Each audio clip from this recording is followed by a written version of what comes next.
வணக்கம் எல்லாருக்கும். So welcome to another podcast with Mylapore பட்டி. ஹலோ மாமி. வணக்கம். எல்லாருமே ஆக்சுவலி வந்து ஒரு நல்ல ஆதரவு கொடுக்குறீங்க. பேசுகிற சப்ஜெக்ட் வந்து யூஸ்ஃபுல்லாக இருக்கணுன்றதுக்காக இன்றைக்கி பேச போகிறது கூட ரொம்ப ரொம்ப முக்கியமான யூஸ்ஃபுல்லான சப்ஜெக்ட் தான். இன்னைக்கு வந்து நான் புடவை ஊட்டின்னு இருக்கேன். ஆக்சுவலி இது வந்து அத்தி பூத்தா மாதிரி நடக்கிற சம்பவங்கள். அது ஏன் புடவை ஊட்டின்னு இருக்குன்னு என்னோட அம்மையார் விளக்குவார். இன்னைக்கு வந்து actually every 25th of December வந்து நம்ம ராமானுஜக்கூடம் ட்ரிப்ளிகேனில் வந்து மாமாவோட கச்சேரி நடக்கும். அங்கே வந்து ஐயப்ப பூஜை பண்ணுறாங்க. மாமா யாருன்னு சொல்லுமா? மாமா வந்து தெரிஞ்சிருக்கும் எல்லாருக்கும், வீரமணிதாசன் எங்கள் சொந்த தாய் மாமா. ஸோ அவளோட கச்சேரி நடக்கிறது இது வந்து 50வது வருஷமாக, அதாவது 50 வருஷமாக அவங்க நடக்கலை, இப்போ இங்கே வந்து 10வது வருஷமாக என்னமோ தான் நடக்கிறது. ஆனால் அவர் பண்ணிட்டு இருக்காருல்ல, அந்த மாமா வந்து 50வது வருஷம் பூஜை பண்ணிட்டு இருக்காராம். ஐயப்பரோட பூஜை தான் அது, ப்ளஸ் அன்னதானத்தோடு நடக்கிறது. எவ்ரி இயர் நடக்கும். நம்ம யாராவது முன்னாடியே நமக்கு தெரிஞ்சதுன்னா அடுத்த வருஷத்துலேருந்து நீங்கள் கான்ட்ரிபியூட் பண்ணுறதா இருந்தால் கூட அரிசி பருப்பு வெல்லம் அந்த மாதிரி கூட நம்ம வாங்கி போய் கொடுக்கலாம். பைசாவும் அக்செப்டட் தான். ஆனால் அவர் யார்கிட்டையும் கேட்குறதில்ல, வேணுங்கிறா கொடுக்கலாம். அதனால் இன்னைக்கு வந்து நாராயணி வந்து எனக்கே ஆச்சரியம். நான் முன்னாடி போயிட்டேன், இப்போ பின்னாடி வந்தா புடவை உடுத்தின்னு வந்த ஆச்சரியம். நல்லா இருந்தது, அப்படியே பாட்காஸ்ட் பண்ணலான்னு சொன்னோம். ஸோ புடவை வருஷமே நான் உடுத்திக்க மாட்டேன். உடுத்தின்னு வான்னு சொல்லுவா, வரமாட்டேன். பட் இந்த வருஷம் என்ன ஆச்சோ என்ன தோணித்தோ தெரில, ஐயப்பருக்கு வந்து இன்னைக்கு நினச்சிட்டார் போல இருக்கு புடவையில் பார்க்கணும். சரி, ஓகே, அவ்வளோ இது இல்லை. இன்னொரு இம்பார்ட்டன்ட் விஷயம் வந்து அம்மா வந்து 50வது வருஷம் சொன்னா, இது என்னன்னா வந்து ஐயப்பரோட சாங்ஸ் தான் மாமா பாடுவா. நீங்கள் உள்ள யூடியூப்ல போய் பார்த்தீங்கன்னா தெரியும், வீரமணிதாசன் சாங்ஸ்ன்னு போட்டிங்கன்னா பயங்கர ஃபேமஸ் சாங்ஸ். ஐயப்பர் தெருக்கு தெரு வந்து, அதாவது ஐயப்பர் கச்சேரிலாம் பண்ணுறா. அண்ட் ஐயப்பர் பாட்டு ஓடின்னு இருக்கோம்ல, கேசட்டு அம்மன் கூட அந்த மாதிரி. ஆடி மாசமும் கார்த்திகை மாசமும் அந்த மாதிரி சொல்லு நீயே சொல்லு. அங்க அம்மா நல்லா சொல்லுவோம். ஆடி மாசம் கார்த்திகை மாசம் மாமாவோட பாட்டு கேட்காம யாரும் இருந்ததே இல்லை. எந்த திசையில முன்பங்க பூமி எங்கும் கோயில் கொண்டாள் ஆயிரம் கண்ணுடையாள், அதெல்லாம் மாமா பாடினது தான். அதுக்கப்புறம் எங்க கருப்பசாமி, அந்த மாதிரி நிறைய பாட்டு மாமா பாடியிருக்கா. மாமாவோட ஆல்பம்ஸ் நிறைய லாங்குவேஜ் ஐயப்பர் பக்தர்களுக்கு எல்லாருக்குமே தெரிஞ்சிருக்கும். ஆமா, மலையாளம், கன்னடம், தமிழ் எல்லா லாங்குவேஜ்லையுமே மாமா பாடியிருக்கா. இப்போ கூட பெங்களூர்ல வந்து நாளைக்கு கச்சேரி. அண்ட் இந்த வீடியோ யாராவது பார்க்குறீங்கன்னா நீங்கள் பெங்களூர்ல போய் பார்க்கலாம். அந்த இன்ஸ்டாகிராமில் அந்த ரீல் போட்டிருக்கேன் நான். இன்னைக்கு பெங்களூர்ல வந்து கச்சேரியா எந்த இடம்னு சொல்லிட்டு இந்த கீழே போடுறேன். இல்லை இன்ஸ்டாகிராமில் கூட அந்த வீடியோலேயே இருக்கு. சரி, பார்த்துக்கோங்க. இன்னைக்கு யூடியூப் வீடியோவுக்கு நல்ல ரெஸ்பான்ஸ் இருக்குது. ரொம்ப ரொம்ப தேங்க்ஸ். அது பிகாஸ் ஆஃப் அம்மா ரொம்ப யதார்த்தமாக பேசுறதுனால எல்லாம் பேசுகிற சப்ஜெக்ட் கரெக்டாக இருந்ததுன்னா பார்க்குறவாளுக்கு வந்து அது வேணும்னு தோணும். பேசுகிற சப்ஜெக்ட் ஏன்னா என்னதான் ரஜினிகாந்தை வச்சு படம் எடுத்தாலும் படம் நல்லா இல்லைனா ஓடாது தான். படம் நல்லா இருந்ததுன்னு வச்சுக்கோங்களேன், ஒரு நார்மல் ஆக்டர் யார் நம்ம அந்த பையன் யார் சூரி, அவன் நடிச்சு கூட விடுதலை 2 விடுதலை 2மே சக்க போடுது. ஸோ இங்கே வந்து கதை தான் முக்கியம். ஸோ நம்ம என்ன சொல்ல வரோமோ அந்த சப்ஜெக்ட் கரெக்டாக இருந்ததுன்னா பார்க்குறவளுக்கு பார்க்க தோணும். சரி, ஓகே. இன்னைக்கு சப்ஜெக்ட் என்ன போயிடலாமா? இன்னைக்கு வந்து முக்கியமான சப்ஜெக்ட் பற்றி பேச போகிறோம். என்ன சப்ஜெக்ட்?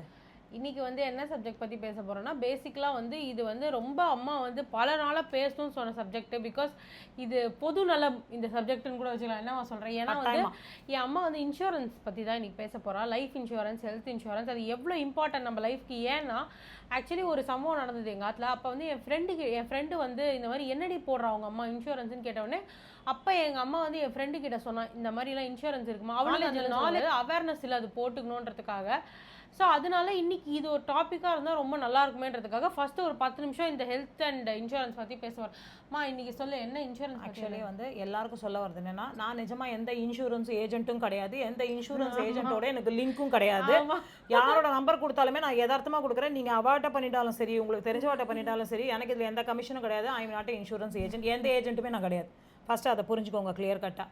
ரெண்டாவது, 2025 வரப்போகுது. கொரோனாக்கு அப்புறமா நம்ம எவ்வளோ வியாதிகளில் பாதிக்கப்படுறோம். அந்த டைமில் நம்ம எல்லாருமே எவ்வளோ காம்ப்ளிகேஷனில் இருந்தோன்றது வந்து உலகறிஞ்ச விஷயம். அன்றைக்கி இன்சூரன்ஸ் மெடிக்ளைம் இருந்தவெல்லாம் ஒரு வசதியான ஹாஸ்பிட்டலில் போய் உட்காந்தா. இன்சூரன்ஸ் இல்லாதவெல்லாம் கவர்மெண்ட் ஹாஸ்பிட்டலில் தான் போய் இருந்தோம். அது அங்கே நம்ம எவ்வளோலாம் கஷ்டப்பட்டோம். கவர்மெண்ட்டாலே முடியல, கவர்மெண்ட்டே நம்ம குத்தம் சொல்ல முடியல. So sorry to interrupt. Actually சாரிம்மா, கொரோனான்னு சொன்ன ஞாபகம் வந்து மா, இந்த இன்சூரன்ஸ் பற்றி பேசுறதுக்கு முன்னாடி அந்த இன்சூரன்ஸ் உன் லைஃப்ல எப்படி உதவி பண்ணிது கொரோனா டைம்ல? அதை தான் சொல்கிறேன், அதை தான் சொல்லுவேன். ஸோ அப்போ வந்து இன்சூரன்ஸ் இருக்கிறதுனால எனக்கு கொரோனா வந்தது, எங்கள் ஆத்துக்காரர் கொரோனா வந்தது, ஐஷுக்கு கொரோனா வந்தது. தப்பிச்சது நாராயணி மட்டும்தான் எங்கள் ஆத்தில். ஸோ அப்போ வந்து நான் காவேரி ஹாஸ்பிட்டலில் தான் 13 நாள் இருந்தேன். அதுக்கு நான் போன 2ஆம் நாளே எங்கள் ஆத்துக்காரும் ஐஷுவும் வந்துட்டா பின்னாடியே. ஸோ நாங்கள் கம்ஃபர்டபுளாக ஒரு பெரிய ரூமில் தான் இருந்தோம். அப்போ எனக்கு இன்சூரன்ஸ் தான் பேசிக்காக உதவிது. இன்சூரன்ஸ் நான் எப்படி போட்டேன்னா, முதல்ல வந்து ஐஷு குழந்தையா இருக்கும்போது அவளுக்கு வந்து டைஃபாய்டு வந்தது. எப்போனா ஒரு 3 வயசு அப்படி இருக்கும்னு நினைக்கிறேன் மேபி. அப்போ நாங்கள் இசபெல் ஹாஸ்பிட்டலில் போகும்போது அந்த டாக்டர் ஃபஸ்ட்டு கேட்ட கேள்வி, அம்மா என்ன மெடிக்ளைம் நீங்கள் வச்சுருக்கீங்கன்னு கேட்டா. மெடிக்ளைம் இல்லையே டாக்டர்னு சொன்னால். படித்த பொண்ணு மாதிரி தெரியுற, மெடிக்ளைம் இல்லைன்னு சொல்கிறியம்மா, மெடிக்ளைம் போடுமான்னு சொன்னான். அப்போ தான் உண்மையிலேயே எனக்கு ஒரு சாட்டையில் அடித்த மாதிரி இருந்தது. அம்மா மெடிக்ளைம் இருக்குன்ற ஒரு விஷயம் கூட நம்ம யோசிக்கலையே.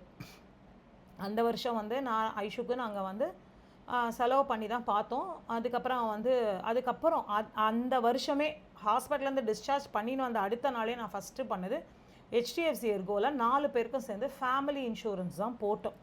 பட் அது என்னோட லைஃப்பில் நிறைய விஷயத்துக்கு உதவிது. ஒரு தடவை நாராயணிக்கு அட்மிஷன் போட்டேன்.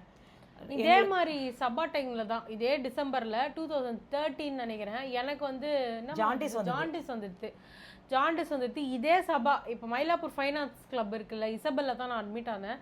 அப்போ ஞாபகம் இருக்கும், அந்த சபால போய் நீ சபால தான் போய் நாங்கள் சாப்பிட்டோம். ஆக்சுவலி அங்கே வர ஒரு நான் சாப்பாடு பிடிக்கலன்னு சொல்லிட்டு சபால போய் வாங்கி எங்கள் அம்மா சபால அப்பயே வடை வாங்கினதா. அப்போ எனக்கு சபா பற்றிலாம் அவ்வளோ தெரியாது. பட் அம்மா ஞாபகம் இருக்காம ஒரு பெரிய வடை வாங்கினேன். ஸோ ஃபஸ்ட்டு மெடிக்கல் இன்சூரன்ஸ் தான் என்னன்னு சொல்லி. மெடிக்கல் இன்சூரன்ஸ்னா நம்ம வந்து எப்படி வந்து ஒரு வண்டி வாங்கினா நம்ம இன்சூரன்ஸ் எடுத்துக்கிறோம், ஒரு மொபைல் வாங்கினா அதுக்கு ஒரு ஏஎம்சி எடுத்துக்கலாமான்னு இருக்கும். அதுக்கு கூட ஒரு ப்ரொடெக்ஷன் கார்டு போட்டுக்கிறோம். ஆனால் எல்லாத்த விட விலை மதிக்க முடியாதது நம்ம உயிர் மட்டும்தான். இந்த உயிர் இருந்தால் தான் நம்ம மற்ற எல்லாத்தையுமே அச்சீவ் பண்ண முடியும்.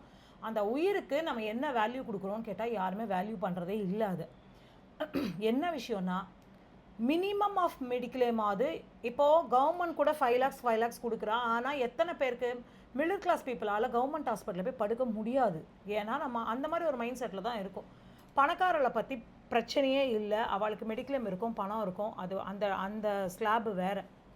நார்மல் ஏழைகளால் அவளால் கவர்மெண்ட் ஹாஸ்பிட்டலில் போய் அவளால் சர்வே பண்ண முடியும், அது விஷயம் வேறு. ஆனால் இதில் வந்து இன்பிட்வீனில் மாட்டின்னு இருக்கிறது நம்ம மிடில் கிளாஸ் மட்டும்தான்.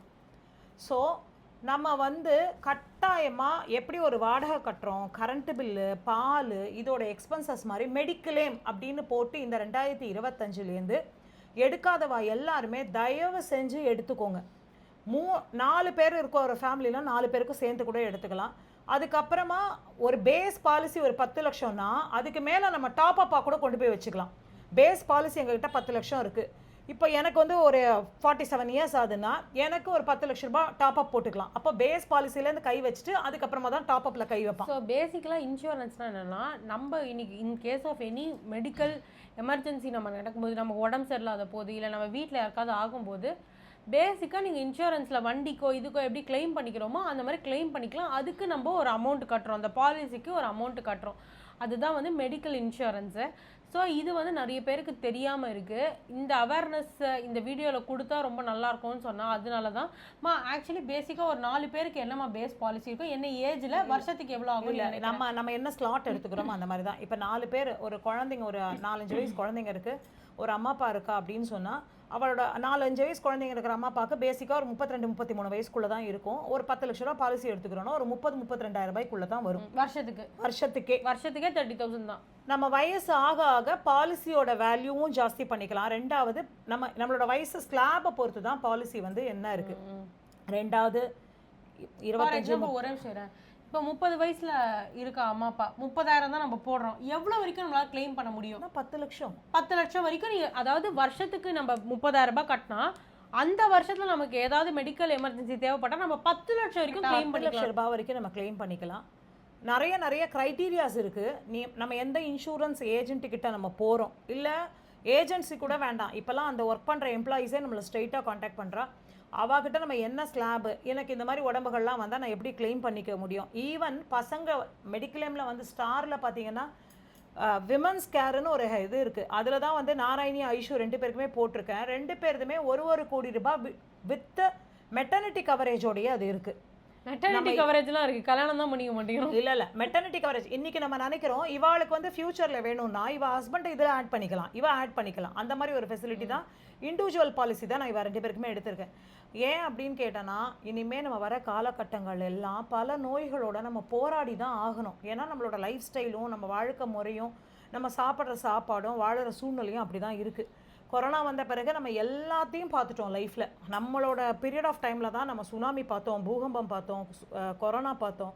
ஊரடங்குன்றதை நம்ம ஒரு படத்தில் மட்டுமே பார்த்தது போக, ஊரடங்குன்னா எப்படி இருக்கும், நம்ம எப்படி உள்ளே அடங்கி இருக்கணும், ஒருத்தர் தொட்டால் கூட வியாதி வரும், வீட்டுக்குள்ளேயே எவ்வளோ நம்ம டிஸ்டன்ஸ் மெயின்டைன் பண்ணோம். ஆக்சுவலி இது வந்து எதுக்காக நான் இதை சொல்கிறேன்னா, வெரி ஃபர்ஸ்ட் டைம் இது ஒரு ஸ்டோரியாக இருக்கட்டும் எல்லாரும் கேட்கும்போது அந்த ஊரடங்குல முதல்ல ஞாபகம் இருக்கா, நான் வந்து பாண்டிச்சேரி போயிட்டு அந்த என் ஃப்ரெண்ட்ஸோட அப்போ வந்து நான் சொன்னேன், அம்மா கொரோனான்னு ஏதோ வந்திருக்காம்மா, ஞாபகம் இருக்காமா, கொரோனான்னு ஏதோ வந்திருக்காமா, யாரோ தொடக்கூடாதுன்னுலாம் சொல்கிறா, ஏதோ பரவுதாமா, ஞாபகம் இருக்காமா, வெளிலலாம் இனிமேல் போயிடாதடி. நான் சொன்னேம்மா ஏதோ சும்மா ஏதோ வந்திருக்கு, அது என்னம்மா வரப்போகுதுன்னு சொன்னேன். அடுத்த மாதம் எங்கம்மா கொரோனா, அதாவது very first wave corona announce பண்ணி அந்த ஊரடங்கெல்லாம் போட்டு மார்ச் மாதம் ஃபர்ஸ்ட் வேவ்ல எங்கள் அம்மா கொரோனா வந்துச்சு. மார்ச் தான் வந்து ஊரடங்கு, சாரி மார்ச் கடைசியாக நான் திருப்பதி போயிட்டு வந்தப்பெல்லாம் திருப்பதியில் வந்து ஃப்ரீயாக போயிட்டு வந்தோம். ஏன்னா கொரோனானால எல்லாத்தையும் எங்கேயுமே இது பண்ணலை. நம்ம கொரோனா மாதிரி ஒரு மோசமான ஒரு வாழ்க்கை முறையை கூட நம்ம பார்த்துட்டு வந்துட்டோம் நம்ம லைஃப்பில். கோயில்கள் மூடின, கல்யாணத்துக்கு யாரையும் கூப்பிட முடியல, அந்த மாதிரி ஒரு சூழ்நிலைகள்லாம் நம்ம லைஃப்பில் நம்ம பார்த்துருப்போம்னே தெரியாத பார்த்துட்டோம். ஆனால் அதுக்கப்புறமா நம்ம என்ன கற்றுட்டோம் அப்படின்னு கேட்டால், நம்மளோட வாழ்க்கை முறையை இன்றைக்கி இருக்க லைஃப் ஸ்டைலில் யார் மேலேயுமே சேஞ்ச் பண்ணிக்க முடியல. சொல்கிறோம், யாரும் ப்ராப்பராக தூங்குறது இல்லை, ப்ராப்பராக சாப்பிட்றது இல்லை, ப்ராப்பரான உடம்பு வச்சுக்கிறது இல்லை, ப்ராப்பர் வாக்கிங் இல்லை, எல்லாருக்கும் சுகரு 30 வயசுக்கெலாம் சுகர் வந்துடுது. ஸோ என்னன்னா, சின்ன வயசுலேயே நம்ம வந்து மெடிக்ளைம் எடுத்துட்டோம்னா சுகருன்ற க்ரைட்டீரியாலேருந்து நம்ம தப்பிச்சு போயிடுவோம். சுகர் இருந்தால் அதுக்கும் மெடிக்ளைம் இருக்குது, ஆனால் அதுக்கு வேறு வேறு ஸ்லாப் வச்சுருக்கான், அதுக்கு வேறு வேறு க்ரைட்டீரியாஸ் வச்சுருக்கான். அது அந்த ஸ்லாப்புக்குள்ளே நம்ம போனோம். உங்களுக்கு சுகர் டெஸ்ட் இருக்கா, அப்போ நாங்கள் ஆள் அனுப்புவோம், நீங்கள் சுகர் எடுத்துக்கோ, இதெல்லாம் வரத்துக்கு முன்னாடியே நாங்கள் எடுத்துட்டோம். ஸோ கட்டாயமாக யாருக்கெல்லாம் மெடிக்ளைம் இல்லையோ ரொம்ப ஹம்பிளாகவே நான் கேட்குறேன். ஏன்னா ஃபாரின்லலாம் மெடிக்ளைம் கம்பல்சரி, ஆனால் நம்ம நாட்டில் அது இன்னும் கம்பல்சரி ஆகலை. கம்பல்சரி ஆகணும். அப்படி இல்லைனா நம்ம கம்பல்சரியாக நம்ம தான் பண்ணிக்கணும். ஏன்னா இன்றைக்கி ஒன்றும் இல்லை, இப்போ நம்ம ஒரு 15 நாள் முன்னாடி ஒரு குழந்தை இதை போட்டோம் இல்லையா, அந்த குழந்தைக்கு வந்து வேறு 5 லட்ச ரூபா தான் அப்பாவுக்கு இன்சூரன்ஸ் இருந்துதான். அவளுக்கு சத்தியமாக இந்த மாதிரி ஒரு உடம்பு வரும்னு யாராலையுமே நம்ம எதிர்பார்த்துருக்க மாட்டோம். ஆனால் அந்த 5 லட்ச ரூபாய் இல்லாமல் தான் அவர் எல்லாருக்கிட்டையும் கையேந்தி அந்த குழந்தை இல்லை இப்போது. ஆனால் 50 லட்ச ரூபாய் க்ரைட்டீரியாக்குள்ளே நம்ம போனோம், 25 லட்ச ரூபாய் நம்ம பெரிய அமௌண்ட்டெல்லாம் கட்ட போதில்லை. 50 லட்ச ரூபாய் நம்ம ஒன்று மாதம் 10 லட்ச ரூபாய், அதாவது ஒரு வருஷத்துக்கு நம்ம 50 லட்ச ரூபாய் கிளைம் பண்ணோம்னா அந்த பாலிசி பேஸ், அதாவது ஒரு வருஷத்துக்கு நம்ம எவ்வளோ கட்டணும், மேக்ஸிமம் ஒரு 50 to 60 தான். 50 இயர்ஸ் ஆஃப் ஸ்லாபுக்குள்ளே வந்தாலே 60,000 ரூபாய்க்குள்ளே தான் வருது HDFC எர்கோலெல்லாம். ஸோ நல்ல பெஸ்ட்டு இன்சூரன்ஸ் உங்கள் சர்க்கிளில் என்ன இருக்கோ அதை நீங்கள் கேட்டு, கிளைம் நல்லா இருக்கா, எத்தனை ஹாஸ்பிட்டல் கவரேஜ், இது எல்லாமே நீங்கள் விசாரிக்கலாம். அவளே ஒரு பேம்ப்ளெட் மாதிரியே நம்மகிட்ட கொடுத்துருவா, இவ்வளோ இது இருக்குது, இவ்வளோ கவரேஜ் இருக்குது. ஈவன் வந்து கண் ஆப்ரேஷன்லேருந்து எல்லாமே நம்ம பண்ணிக்கலாம். ஏன்னா எங்கள் அம்மாவுக்கு நாங்கள் கண் ஆப்ரேஷன் அதுலேருந்து தான் பண்ணோம். கண் ஆப்ரேஷன் பண்ணிக்கலாம், எல்லாத்தோடைய கவரேஜுமே அதில் இருக்குது. கட்டாயமாக மெடிக்ளைம் வந்து எல்லாருமே நம்ம, ஏன்னா நம்ம ஒரு உடம்புன்னு வந்த பிறகு நம்ம என்ன பண்ணுறோம், டக்குன்னு நமக்கு மெடிக்ளைம் இல்லை, உடனே என்ன பண்ணுறோம், கழுத்தில் காதில் இருக்கிற நகையெல்லாம் கொண்டு போய் வெய்யி, யார்ட்டையாவது வட்டிக்கு வாங்கு, அந்த வட்டியை பல வருஷம் கட்டு, அந்த அவள் ஹாஸ்பிட்டல்லேருந்து டிஸ்சார்ஜ் ஆனபடி இந்த கடன் அடைக்க போகிறது எப்படின்ற துயரத்துக்குள்ளே நம்ம போயிடுவோம்.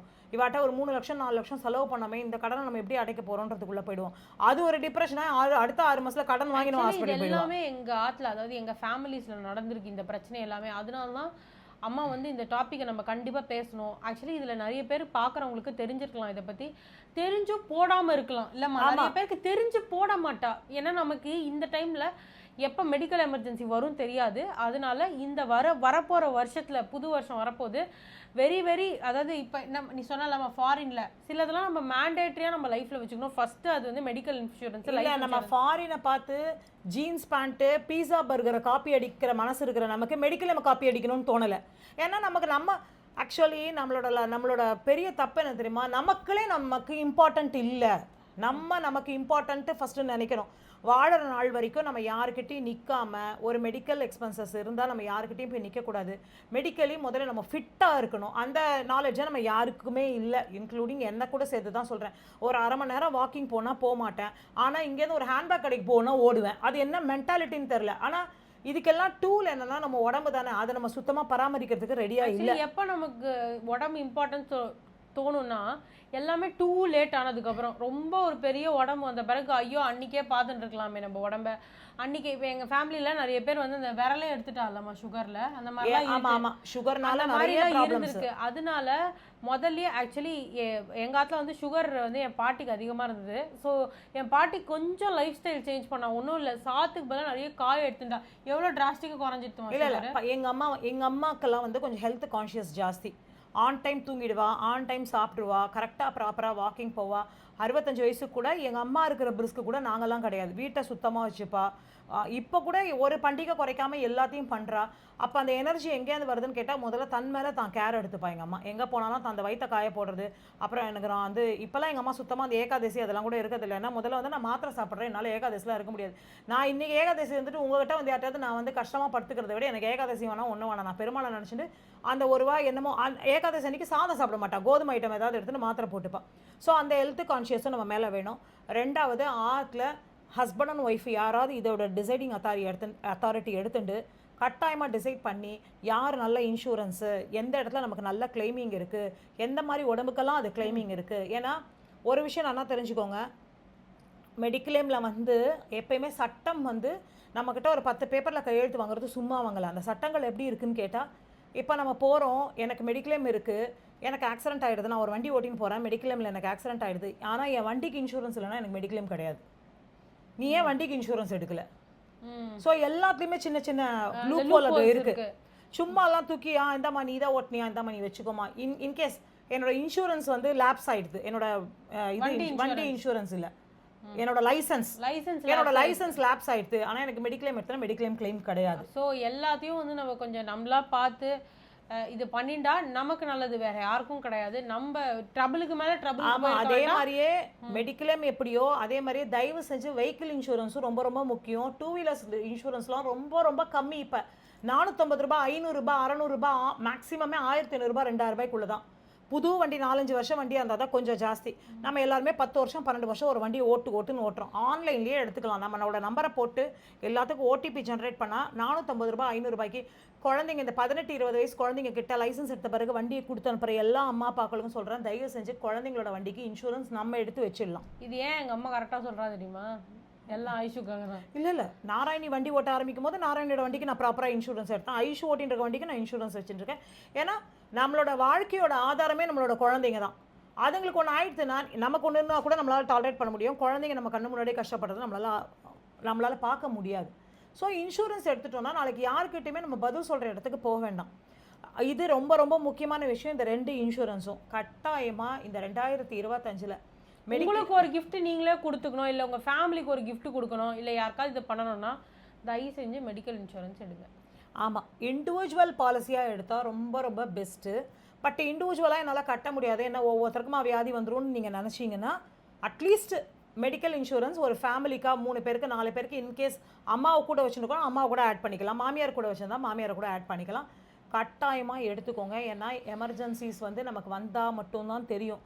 வராத வரைக்கும் நமக்கு எல்லாமே ஜாலியாக தான் இருக்கும். வந்த பிறகு நம்ம அனுபவிக்க வேண்டாங்கிறதுக்காக தான் வருஷத்துக்கு ஒரு 30,000 ரூபாய் 35,000 ரூபாய் நம்ம எத்தனையோ ஒரு ஹோட்டலுக்கு போயிட்டு வந்தால் ஒரு குடும்பத்தில் 3000 ரூபாய் இல்லாமல் இன்றைக்கி ஒரு பெரிய ஹோட்டலுக்கு நம்மளால் போக முடியல. அந்த மாதிரி நம்ம மாதத்துக்கு ஒரு 3000 ரூபா நம்ம எடுத்து வச்சுட்டு இன்கேஸ் ஜென்ஸ் மட்டும்தான் வேலை செய்கிறான்னா லேடிஸ்க்கு கூட நான் கேட்டுக்கிறேன், இந்த 3000 ரூபாய்க்காக தான் நம்ம ஏதாவது ஒரு சின்ன வேலை செஞ்சு அதை நம்ம சேர்த்து வச்சு அதை நம்ம இன்சூரன்ஸ் எடுக்கலாம். மெடிக்ளைம் வந்து ரொம்ப ரொம்ப நல்ல விஷயம் நமக்கும் சரி நம்ம குழந்தைகளுக்கு. ஏன்னா ஒரு ஃபேமிலிக்குள்ளே இருக்கோன்னா 24வது வயசில் மெடிக்கல் இன்சூரன்ஸ்லேருந்து குழந்தைங்கள பிரிச்சிடுறா ஆட்டோமேட்டிக்காக. அவளுக்கு தனியாக தான் ஆகிடுறது. 24லேருந்து அதை வந்து பிரிச்சிடுறா. அப்போ ஃபேமிலிக்குள்ளே இருக்கிற இன்சூரன்ஸ் ஒன்றுனா பிரிய ஆரம்பிக்கும். 24 வயசு வரைக்கும் குழந்தைங்க நம்மளோட தான் இருக்கும் இன்சூரன்ஸில். பேஸ் இன்சூரன்ஸை ஒன்று போட்டுட்டு அதுக்கு மேலே கூட நீங்கள் டாப்அப் போட்டுக்கலாம். எனக்கு தெரிஞ்சு நான் போட்டதில் ஓரளவுக்கு நல்ல கிளைம் இருந்தது ஹெச்டிஎஃப்சி எர்கோ, அடுத்து ஸ்டார். ஏன்னா நான் ஹெச்டிஎஃப்சி எர்கோ தான் வச்சுருக்கேன். எனக்கு ஒரு தடவை கூட அந்த ப்ராப்ளம்ஸ் வந்ததில்லை. பெரிய அமௌண்ட்டை நான் வந்து அதுக்கு அமௌண்ட்டாக கொடுத்ததில்லை. ஏன்னா வந்து நாராயணிக்கு ஒரு தடவை பெரிய இன்சூரன்ஸ் இது எடுத்தேன், ஒரு லிகமெண்ட் இயர் ஆப்ரேஷன் பண்ணி. அப்போ வந்து எனக்கு ஃபுல்லாக அந்த பணம் கிளைம் ஆச்சு. அடுத்து எங்கள் ஆத்துக்காருக்கு ஒரு மேஜர் ஆப்ரேஷன் பண்ணேன். அந்த மேஜர் ஆப்ரேஷன் 2 தடவை ஹாஸ்பிட்டலில் காவேரிக்கும் எனக்கு ஃபுல்லாக கிளைம் ஆச்சு. அதுக்கப்புறம் தான் எனக்கு இப்போது இந்த ஒரு 3-4 வருஷ காலகட்டத்தில் என்னால் அதை டாப்அப் பண்ண முடியல. இப்போ நான் டாப்அப் பண்ணி தான் உள்ளே போயிருக்கேன் இந்த வருஷம். அதனால இதை அம்மா கொண்டு வரணும்னு நினச்சிருக்கா. ஸோ இது என்னோட ரொம்ப க்ளோஸ்ன்னு சொல்ல வேண்டாம், ஓகே, இருக்கிறதுல ரொம்ப நல்ல விஷயம் என்னென்னா நம்மளோட நாலேஜையும் அவேர்னஸையும் ஒருத்தவங்களுக்கு ட்ரான்ஸ்ஃபர் பண்ணுறது. ஸோ இந்த வருஷம் நம்ம சேனல்லேருந்து நிஜமாவே ஒரு அவேர்னஸான ஒரு விஷயத்தை நாங்கள் ஷேர் பண்ணியிருக்கோம், அம்மா ஷேர் பண்ணி. ரெண்டாவது ஒரு விஷயம் கேட்டுக்கோங்க, மெடிக்ளைம் போடாதவா மெடிக்ளைம் போடுங்க. மெடிக்ளைம் ஆல்ரெடி வச்சுருக்கவா உங்களோட பேஸ் பாலிசி இருக்குல்ல, அந்த வந்து சம்மர் ஷூட்டை ஏற்றுங்க. நான் 10 லட்ச ரூபாய் கட்டுறேன், எனக்கு அது போதும் 10 லட்சம். ஏன்னா போன வருஷம் இந்த உடம்பு நமக்கு இந்த வருஷம் இருக்குது, இந்த வருஷம் இருக்க உடம்பு அடுத்த வருஷம் இருக்க போது கிடையாது. பேஸ் பாலிசியை கொஞ்சம் கொஞ்சமாக ஏற்றிட்டு போங்க. இந்த வருஷம் 10 கிளைம் போடலங்க நாங்கள், எங்களுக்கு ஒரு 5 ரூபாய் ஏற்றுங்க, 15 ரூபாய், 15 ரூபாய்க்கு 15 லட்சம் நம்ம ஏற்றும் போது ஒரு 6000மோ 7000மோ தான் நமக்கு அதில் கூட வரப்போகுது. 15 லட்சம் ஏற்றுங்க, அடுத்த வருஷம் 20 ஆக்குங்க, 25 ஆக்குங்கன்னு ஸ்லாப் ஃபிக்ஸ் பண்ணி 5 லட்சமாக ஏற்றிட்டு போங்க. வயசு ஆக ஆக வியாதிகள் கூடிட்டு தான் இருக்கும். வியாதிகள் கூட கூட நமக்கு பிரச்சனைகளும் வந்துட்டே தான் இருக்கும். என்னைக்கு யாருக்கு என்ன பிரச்சனை வரும் அப்படின்னு தெரியாது. பிரச்சனை வரும், அதுக்காக மெடிக்ளைம் போட்டோம், கடவுளே நான் மெடிக்ளைம் போடுறேன், தயவு செஞ்சு எனக்கு கிளைம் பண்ண வச்சுருன்னு வேண்டின்லாம் போடாதீங்க. மெடிக்கலே நம்ம ஒரு சேஃபர் சைட் போடுறோம், கிளைம் பண்ணக்கூடாது, நான் என் சேஃபர் சைட் போடுறேன் தான் போடுறேன். மெடிக்ளைம் இருக்குன்றது வந்து வண்டிக்கு இன்சூரன்ஸ் போடுறது வந்து ஆக்சிடென்ட் ஆகணுன்றதுக்காக இல்லை, நம்மளோட பாதுகாப்புக்காக மட்டும்தான் நம்ம போட்டுக்கிறோம். ஸோ கட்டாயமாக எடுத்தவா எடுங்க, எடுக்காதவா எடுங்க, எடுத்தவங்க மேலே மேலே டாப் அப் பண்ணிக்கோங்க. அது எந்த இன்சூரன்ஸ் நீங்கள் போடுற இன்சூரன்ஸே நல்லது கிளைம் இருந்தாலும் பரவாயில்ல, வேறு ஏதாவது இதை விட பெஸ்ட் இன்சூரன்ஸ் இருந்தால் கூட எனக்கு நீங்கள் சொல்லுங்கள், எனக்கு தெரியாது. சொல்லுங்கள். ஆமாம், எனக்கு தெரியாது. நான் இப்போது ஃபேஸ் பண்ணிட்டு இருக்கிறது இதுதான். அதனால் எனக்கு இந்த 2 இன்சூரன்ஸ் பற்றி தெரியறது. ஆனால் நிறைய இன்சூரன்ஸ் கம்பெனி, ஆதித்யா பிர்லா நிறைய கால் பண்ணிட்டு தான் இருக்கா தினம். அப்படி வேணுங்கிற வாழ்தும் வேற ஏதாவது மேடம் இதை விட இது பெஸ்ட், இதுல நல்ல ஸ்கீம் இருக்கு, நீங்க போய் பாருங்க அப்படின்னு கமெண்ட்ல சொல்லும்போது யார் யாரெல்லாம் வியூவர்ஸ் பார்க்குறாங்களோ அவங்களுக்கும் பயங்கர யூஸ்ஃபுல்லாக இருக்கும், எங்களுக்குமே யூஸ்ஃபுல்லாக இருக்கும். ஏன்னா 10 பேர் இந்த வீடியோ வந்து பார்க்கும்போது இந்த 10 பேரில் 2-3 பேர் போட்டால் கூட நம்மளோட வின் தான் அது. நீங்களும் ஒரு கான்ட்ரிபியூஷன், நாங்கள் சொல்கிறதும் ஒரு கான்ட்ரிபியூஷன் தான். என்னமா? ஆமாம். ரெண்டாவது விஷயம், எந்த மெடிக்ளைம் பர்சன் கிட்ட நம்ம போடுறோமோ அவங்களுக்கும் சேர்த்து தான் சொல்கிறேன். எங்களுக்கு நேர HDFC எர்கோவில் என்ன நடக்குதுன்னு தெரியாது. நீங்கள் என்ன பெஸ்ட்டு ஸ்கீம் சொல்கிறீங்களோ அதை நம்பி மட்டும்தான் நாங்கள் அந்த மெடிக்ளைமை போடுறோம். ஸோ கஸ்டமர் வந்து உங்களை தான் ஃபாலோ பண்ணுவா. அந்த ப்ரீமியம் போட்ட பிறகு தயவு செஞ்சு அந்த அந்த அவங்களுக்கு ஒரு ஹாஸ்பிட்டல் எமர்ஜென்சினா, அது ராத்திரியாக இருந்தாலும் பகலாக இருந்தாலும் என்றைக்கோ ஒரு நாள் தான் கால் பண்ண போகிறேன், ஃபோன் எடுங்க. எனக்கு தெரிஞ்சு நான் போட்ட 2 பேரும் எடுக்காத சில பர்சன்ஸ் இருக்காங்க, அவங்கள நான் இன்சிஸ்ட் பண்ணி சொல்லலை, பட் எடுங்க. ஏன்னா அன்னைக்கு எனக்கு ஏதோ ஒரு இன்சென்டிவ் வேணும், அதனால நான் அவங்களை கொண்டு வந்து நுழைக்காதீங்க. யார் தான் இருந்தாலும் தி பெஸ்ட்டாக இந்த இதில் நல்லாயிருக்கும் மேடம், இதில் உங்களுக்கு ரொம்ப நல்லாயிருக்கும் கிளைமிங்லாம், இந்த மாதிரி எடுத்திங்கன்னா இந்த வியாதிகள்லாம் கூட கவர் ஆகும். சிலது வந்து வெறும் கேன்சருக்கு மட்டுமே வச்சுருக்கா, சிலது வந்து எந்த இன்சூரன்ஸ்லையுமே ஒன்று மட்டும் தெரிஞ்சுக்கோங்க, காஸ்மெட்டாலஜி கவரேஜ் கிடையாது. நான் போய் கண்ணை அழகுபடுத்திக்கிறதுக்காக லேசர் பண்ணிக்கிறேன், இல்லை என்னோட மூக்கு அழகு பண்ணிக்க போறேன்றதுக்கு எந்த இன்சூரன்ஸும் கொடுக்கல. எனக்கு தெரியல, காஸ்மெட்டாலஜி கிடையாது. இல்ல அதுக்குன்னு தனி இன்சூரன்ஸ் இருக்கு, காஸ்மெட்டாலஜிக்கே கிடையாது இன்சூரன்ஸ் கிடையாது. அது வந்து எனக்கு தெரிஞ்சு இல்ல. காஸ்மெட்டாலஜி கவரேஜ் இன்கேஸ் இப்போ எனக்கு ஒரு ஆக்சிடென்ட் ஆயிடுத்து, என்னோட முகத்துல ஏதோ ஒரு பாகம் நல்லா இல்லைன்னா அதுக்கு இருக்கு, அது ஆக்சிடென்ட்ல வந்துடும். நானா போய் என் மூக்கு அழகு பண்ணிக்க போறேன், வாய் அழகு பண்ணிக்க போறேன், உதட்ட அடிக்க பண்ணிங்க, அதுக்கு இல்லை. இது எல்லா கவரேஜும் என்னெல்லாம் இருக்குது, இதில் எங்களோட பெனிஃபிட்ஸ் என்ன, சம்மர் ஷூட் நாங்கள் இன்சூரன்ஸ் வந்து கிளைம் பண்ணலன்னா எங்களுக்கு எவ்வளோ போனஸ் ஆட் ஆகும், இது எல்லாத்தையும் ஒரு அரை மணி நேரம் ஒதுக்கி நம்ம 1 மணி நேரம் இன்ஸ்டாகிராம் நோண்டுறோம், என்னென்னவோ பண்ணுறோம். ஒரு ஏஜென்ட் வந்தாலோ இல்லை ஃபோனில் பேசினாலோ அவகிட்ட என்ன பெஸ்ட்டுங்கிறத கரெக்டாக நல்லா கேட்டுண்டு அதுக்கப்புறமா ப்ராப்பரான ஆள்கிட்ட தான் நம்ம போடுறோமா, இதுக்கும் நமக்கு தான் வருதா இந்த இன்சூரன்ஸோட எல்லா பெனிஃபிட்ஸுன்றதை பார்த்து கரெக்டான ஆள்கிட்ட போடுங்க. அப்படி அந்த ஆள்கள் தெரியலன்னு நீங்கள் யாராவது சொன்னா வேணா ஒருத்தர் 2 பேரை நான் ரெஃபர் பண்ணுறேன், எனக்கு அவங்களுக்கு எந்த இதுவும் கிடையாது. ஆனால் மெயின் விஷயம், ராத்திரி 1 மணிக்கு ஃபோன் பண்ணால் கூட எனக்கு எடுத்த ஆள் அவர், அதனால அவரை நான் ரெஃபர் பண்ணுறேன். உங்களுக்கு வேணும்னா நீங்கள் அவர்கிட்ட போட்டுக்கோங்க, இல்லையா உங்களுக்கு தெரிஞ்சு கண்டிப்பாக யார் நினச்சிட்டு போகிறீங்க, இது ஒரு சத்தியமாக கிடையாது, இது எதுவுமே கிடையாது. ஜஸ்ட்டு உங்களுக்கு தெரியலன்னா ஒரு ரெஃபரன்ஸ்க்காக தான், மற்றபடி உங்களுக்கு யாரை தெரியுமோ நீங்கள் போட்டுக்கலாம், என்ன வேணால் பண்ணிக்கலாம். பட் அவங்க வந்து ஒரு ட்ரஸ்ட்வர்த்தி ஒரு இதுக்கு போடுறீங்களா, அதனால ஆமாம் நமக்கு வந்து மெயின் ஃபோன் அட்டன் பண்ணணும். ஸோ இதோட இம்பார்ட்டன்ஸ் தயவு செஞ்சு தெரிஞ்சுக்கோங்க. வாழ்க்கை வந்து ஒரு தடவை தான் கடவுள் கொடுத்துருக்காரு, அதை நம்ம நல்ல மாதிரியாக இருந்துட்டு நல்ல மாதிரியாக போயிடணும். அதுதான் நம்மளோட லைஃப் கோலாக இருக்கணும். பெரிய எங்கே இப்போ நம்ம ஏஜ் குரூப்பில் இருக்கோம்லாம் குழந்தைங்களுக்கு நம்ம எந்த கஷ்டத்தையும் கொடுத்துடக்கூடாது. என்ன பெற்று வச்சுருக்கிறது 1-2 குழந்தைங்கள தான், அது எதுங்க கல்யாணம் பண்ணிட்டு போனால் அது எதுங்க நிம்மதியாக இருக்கணும். நமக்காக போய் அவளை வந்து அம்மா உடம்பு சரியில்லை வந்து பார்க்குறது அந்த மாதிரி இல்லாமல் நம்ம ஹெல்த் மேலேயும், எனக்கும் சேர்த்து சொல்கிறேன், ஹெல்த் மேலே எனக்குலாம் கான்ஷியஸே சுத்தமாக இல்லை. 2025 ஒரு கோல் வச்சுப்போம்ல, ஒரு நாள் கோல், அதெல்லாம் இருக்கக்கூடாது. இந்த வாட்டி 365 நாள் இல்லை, நாங்கள் டிசம்பரே கோல் எடுத்துட்டோம். நாங்கள் டிசம்பர் இல்லை கொஞ்சம் உடம்பு இழைக்கணும். ஏன்னா எனக்கு வந்து இழைக்கிற ப்ராசஸ்லாம் நம்ம ஓரளவுக்கு பண்ணுறோம். நம்ம அது பண்ணுறா, கட்டாயமாக பண்ணுறா.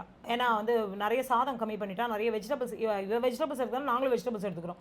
ஸோ அதனால என்னோட டிரான்ஸ்ஃபர்மேஷன் நீங்கள் 2025 எல்லாத்த விட மஸ்ட் ஒன் வாக்கிங் ரொம்ப மஸ்ட்டு. வாக் பண்ணுறது இல்லை, வாக் பண்ணாதால தான் இவ்வளோ பிரச்சனை.